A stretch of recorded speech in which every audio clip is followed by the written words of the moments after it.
Good morning বন্ধুরা, সবাই কেমন আছেন? আশা করি সকলেই ভালো আছেন। আমরাও ভালো আছি। মিন্টুস ওয়ার্ল্ড চ্যানেলে আপনাদের সবাইকে স্বাগত। চলে এসেছি আবার একটি নতুন ভিডিও নিয়ে। তো আজ হলো বৃহস্পতিবার, সকালবেলা বাসি পাঠ সেরে স্নান সেরে আর ওদিকের একটু রান্নাও ডাল করিনি, আলু ভাতে ভাত। আর এই যে দেখুন চলেও এসেছি বলতে বলতে। তো আর মাছ ভাজা, মাছটা ভেজেছি, এই শিম আলু ভাতে দিয়েছি আর গরম ভাত আর ঘি আমার বরকে আর ছেলেকে দিয়ে দিয়েছি। বলেছি যে তোমরা আজকে এইটুকু খেয়ে স্কুলে যাও, কারণ আজ প্রচুর চাপ। এই বৃহস্পতিবারে মানে আমার মাথা ঘোরে, আমি কি করব। এটা শীতের দিনের বৃহস্পতিবার, মেয়েকে তুলে দিয়ে এসে বাসি পাট সেরে রান্নার ওই সেদ্ধ ভাত করতে করতেই আমার এদিকে বেজে গেছে, ঘড়িতে 10টা বেজে যায়। তারপরে এইগুলো করা, তারপর আবার মেয়েকে আনতে যাবো, ছেলেকে দিতে যাবো। মানে মাথা পুরো একদম খারাপ হয়ে যায়। মাঝে মাঝে ভাবি বাবারে বাবা কেন বিয়ে করেছিলাম। তো যাই হোক, আর কি করছি। তো দেখুন গোপালের জন্য স্নানের জল গরম করে নিলাম ওদেরকে খেতে দিয়ে, আর এদিকে গোপালকে স্নান করিয়ে দিচ্ছি। ওই গরম জলটার মধ্যে একটু গঙ্গা জল আর অঘরও মিশিয়ে নিই, গোলাপ জলও দিয়ে। আজকে গোলাপ জলটা নেই, শেষ হয়ে গেছে। ফুল তুলসী দিয়ে সোনা গোপালকে স্নান করিয়ে দিচ্ছি। দেরি হয়ে গেছে, এটা আরও আগে করা উচিত, কিন্তু কি করব, ওদেরও খিদে পাবে। ছেলে যেহেতু আবার রাতে পড়া থাকে, একেবারে স্কুল করে পড়ে ছেলেটা বাড়ি ফেরে, তা ওকে তো ভাত না খাইয়ে পাঠালে হবে না।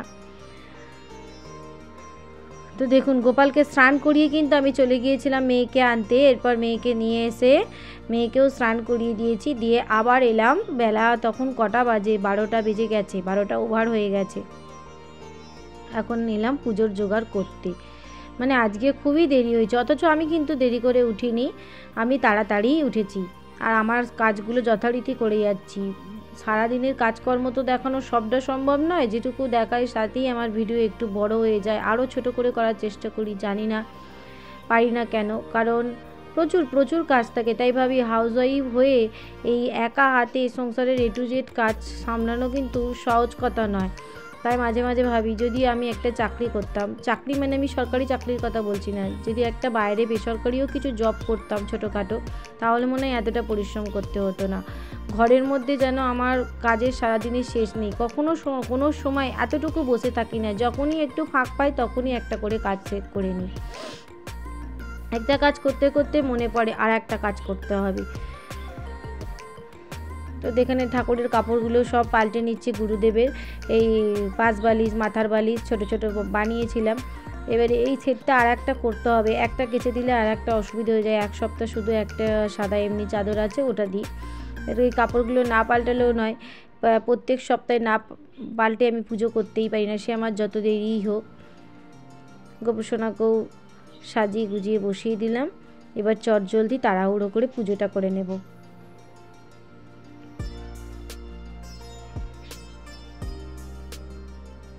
আর এইখানে ক্যামেরাটা কে ধরেছে বলুন তো?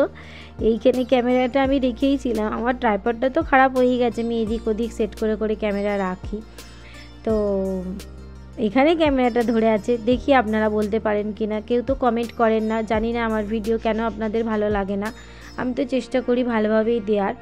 তো আপনার জানি মানুষের সময় আছে, সময় করেই দেখার, এখন সবাই করছে।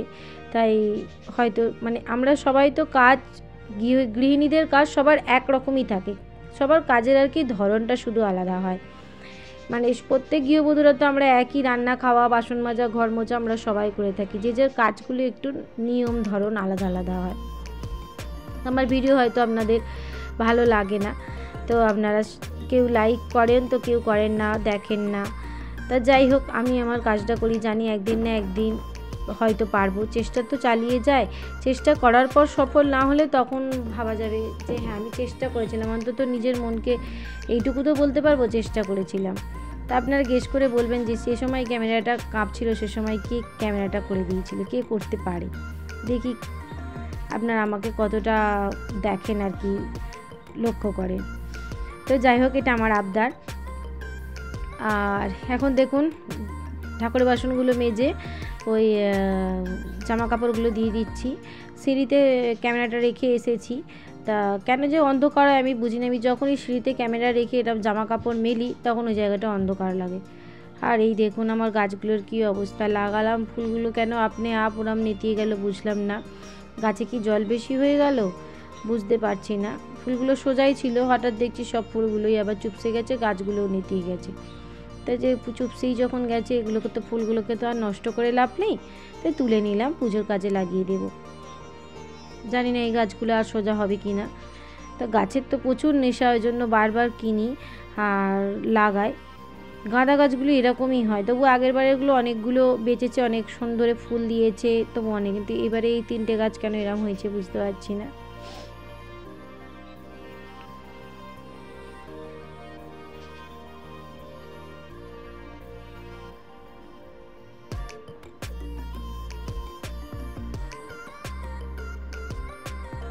ঘিটাকে গালিয়ে নিলাম, মোমবাতিটা জেলে ঘিটা গালিয়েছি, তা গালানোর ভিডিওটা আর দিলাম না।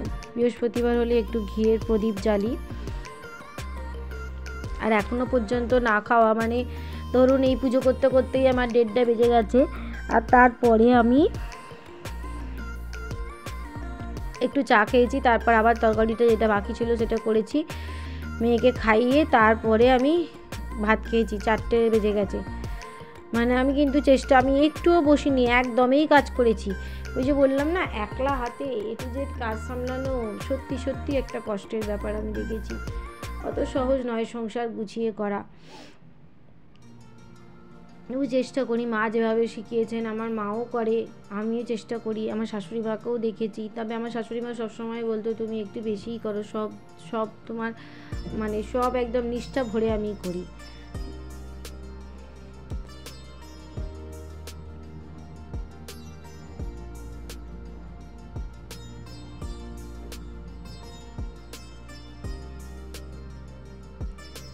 তুলসী দিয়ে চরণে দিয়ে দিচ্ছি বজরংবলী, নারায়ণ, গোপুসোনা, জগন্নাথ দেব সবাইকে দিয়ে দিচ্ছি। গনু বাবাকে নয়, গনু বাবার তো তুলসী প্রিয় নয়। এটা আমাকে শিখিয়েছেন আমার দাদা ভাই। একদিন দাদা ভাইদের বাড়িতে গনু বাবার জোগাড় করতে করতে আমি তুলসী দিয়ে দিয়েছিলাম প্রসাদে। তো দাদা ভাই বলেছিল আমি মানে এইটা দিতে নেই মানা, এটা তুলসী ঠাকুরের সঙ্গে গনু বাবার আড়ি আছে। সেই থেকেই শিখেছি, নাহলে প্রথম এই ভুলটা আমি খুব করেছি।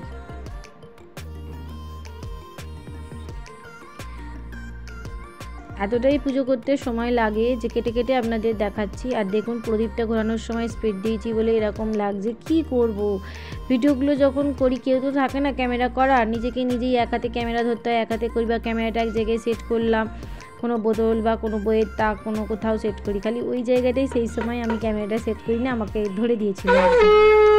যাই হোক, সেই জন্য কী হয় একটু বড়ো হয়ে যায় মানে টার্নিংটা, সেই টার্নিংটাকে ছোটো করতে গেলে কত কাটবো, একটু স্পিড দিয়ে দিই।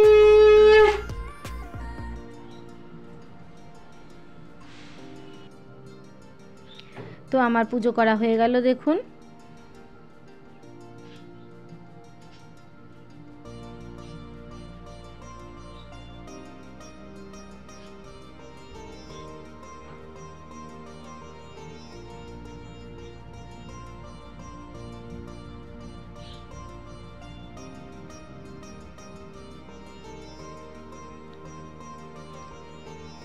এই যে ঠাকুরের মন্দিরটা দেখছেন, এটা আমি অনেক কষ্ট করে বানিয়েছি, আমার খুব প্রিয়। আর এই যে আমার মেয়ে, প্রতি বৃহস্পতিবার হলে আমি টাকা ফেলি এতে, 10 টাকা, 20 টাকা, 50 টাকা, 2 টাকা, 1 টাকা, যখন যেমন পাই দিই। আর রূপু ছুটে আসে, যেই এটা আমি ফেলবো ও ছুটে আসে, ও ফেলবে। আর এখন তুলসী তলাতেও পুজো করে নিচ্ছি। বাঁ হাতে আমার ক্যামেরা, ডান হাতে আমার ঘটি দিয়ে জল তুলসী দেবীকে অর্পণ করছি। কবে যে একটা মনের মতন ট্রাইপড কিনতে পারবো জানি না, কিন্তু সংসারের সমস্ত কিছু সামলে, বাচ্চাদের লেখাপড়া, বাড়ির লোন আর সামলে আমি কিছু আলাদা জিনিস করে উঠতে পারি না। তবু চেষ্টা করি যখন যেটা করার ঠিক সময় বুঝে করে নিই। তো যাই হোক, ওদিকে পুজোটা কমপ্লিট হয়ে গেল, চা ফা খেয়ে চলে এলাম। আর রূপুকে ভাতও খাইয়ে দিয়েছি। রূপুকে কী দিয়ে ভাত খাইয়েছি জানেন? ওই একটু ভাতটাকে ওর জল দিয়ে আবার একটু গরম করে নিলাম, নিয়ে ওই আলু দিয়ে, মাখন দিয়ে আর মাছ ভাজা দিয়ে। তো আজ আর ডাল করিনি, কারণ রূপু বাটার দিয়ে ভাত খেতে প্রচুর ভালোবাসে। ওর মতন বাটিতে ভাতটা নিয়ে একটু গরম করে নিয়েছিলাম। আর এই যে পেঁয়াজকলি দিয়ে আলু দিয়ে যে মাছের ঝালটা করে রাখছি, এটা সন্ধেবেলায়, রাত্রেবেলা রুটি দিয়ে হয়ে যাবে। রাতে আর রান্নাটা করব না। কারণ গ্যাস ফ্যাসগুলো একবেলা বৃহস্পতিবারের পর শুক্র আর শনি আমাদের নিরামিষ চলে, তাই মানে এই বেলাতেই গ্যাস ফ্যাসগুলো পুরো মুছে নেবো, রাতে আর করব না। আর এই তরকারিটা গরম করার মতন কিছু থাকবে না, ও হয়ে যাবে, ম্যানেজ করে নেবো ঠিক। তা ওদিকে তরকারিটা বসিয়ে দিয়ে এদিকে চলে এলাম ঘরদোরগুলোকে পরিষ্কার করতে। এই ছোটো ঘরটা সকালবেলা আজকে সেভাবে পরিষ্কার করিনি, শুধু কোনো রকমে বাসিটা মুছে নিয়েছিলাম। যেহেতু রাত্রে ঝাঁট দিয়েই আমি শুতে যাই, তাই সকালে উঠে আর ঝাঁট দেওয়ার কোনো ঝামেলা থাকে না, ঘরদোরগুলো পরিষ্কারই থাকে। আর উঠে টপ করে তাড়াতাড়ি করে মুছে নিই, মেয়েটাকে স্কুলে দিয়ে এসে মুছে স্নান সেরে নিই। আর এই যে কিন্তু বিছানাও ঝাড়া হয়নি, এই ঘরটায় যেহেতু আমি শুই তাই বিছানাটা ঝাড়া হয়নি, মানে ওই অবস্থাতেই ছিল। কোন দিকে যাব বললাম না, কোন দিক সামলাবো। আবার যেদিন টিফিন বানিয়ে দিতে হয় তো সেদিন আমার আরও ল্যাজে গোবরে অবস্থা হয়ে যায় বলে। দেখুন এখন বিছানাটা তুলে নিচ্ছি, সোফাটা অবস্থা অগোছালো, বই খাতাগুলো গুছিয়ে ছেলে তুলে রেখেছি, মানে এই ঘরটা একটু পরিষ্কার পরিচ্ছন্ন করে নিচ্ছি।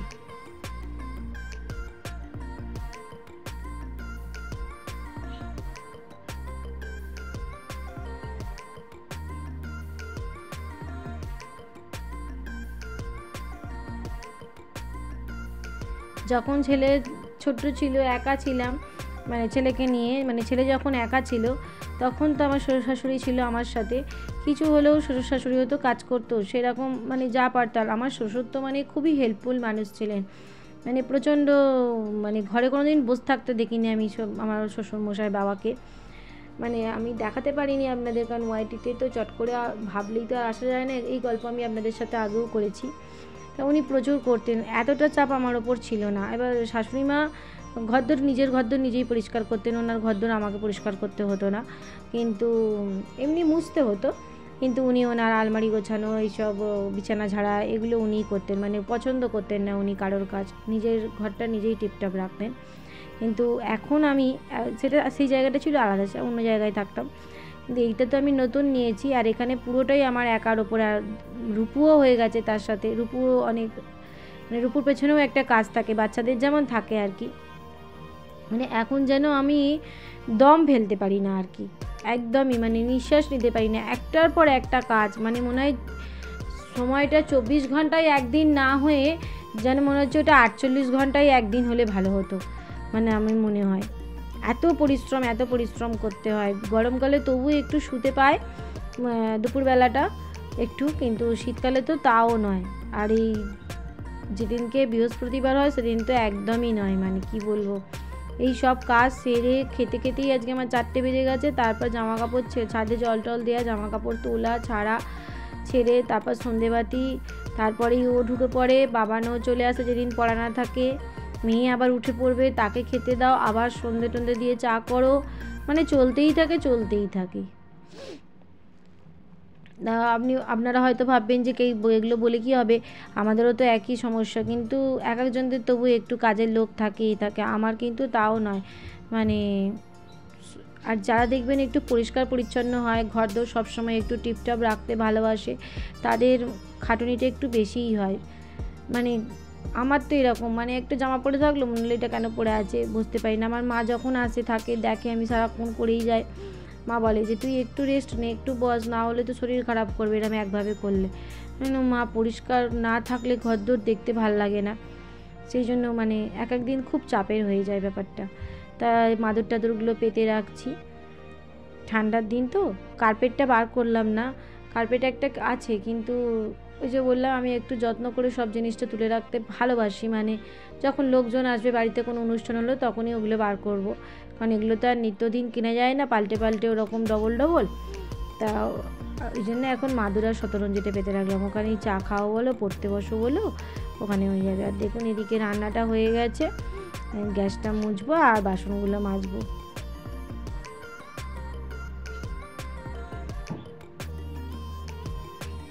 তো বন্ধুরা, আমার ভিডিওগুলো যদি আপনাদের ভালো থাকে তাহলে অবশ্যই আমার চ্যানেলটিকে একটি সাবস্ক্রাইব করে দেবেন, আমার পাশে থাকবেন। আর যারা অলরেডি এই কাজটা করেছেন তাদেরকে অসংখ্য ধন্যবাদ।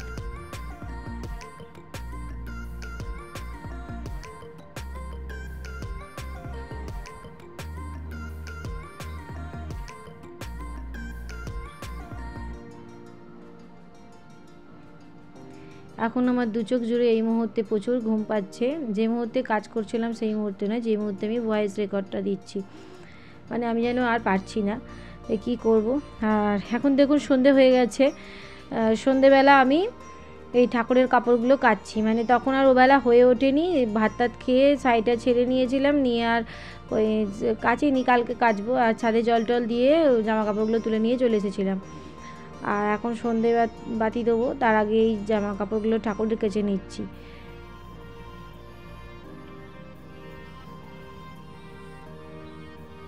যে গোপুসোনাকে এখন একটু বিস্কুট জল দিয়ে দিলাম।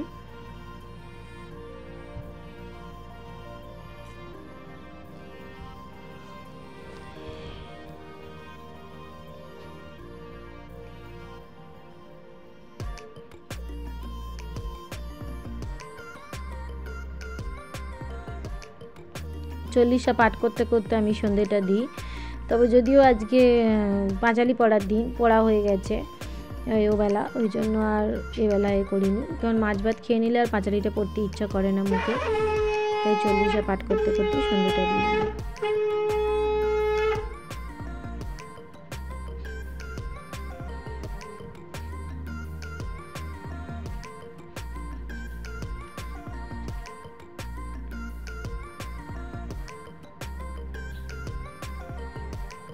এই সন্ধে দেওয়ার ক্যামেরাটা আমাকে আমার ছেলে করে দিয়েছে। ছেলেটা থাকলে করে দেয়, ও বলে মা দাও, করে দিচ্ছি। আমার পেছন পেছন ঘুরছে। একটু ধুনো দিয়ে দিলাম, ওবেলা ধুনোটা দেওয়া হয়নি। ওই দেখুন একটা আগুনের ফুলকি পড়ে গেল সোফার মধ্যে, ভাবলাম কিছু হয়নি, দেখলাম। তাহলে চলুন বন্ধুরা, আজকের ভিডিওটি এই পর্যন্তই। সবাই ভালো থাকবেন, সুস্থ থাকবেন, দেখা হচ্ছে আবার একটি নেক্সট ব্লগে। নমস্কার।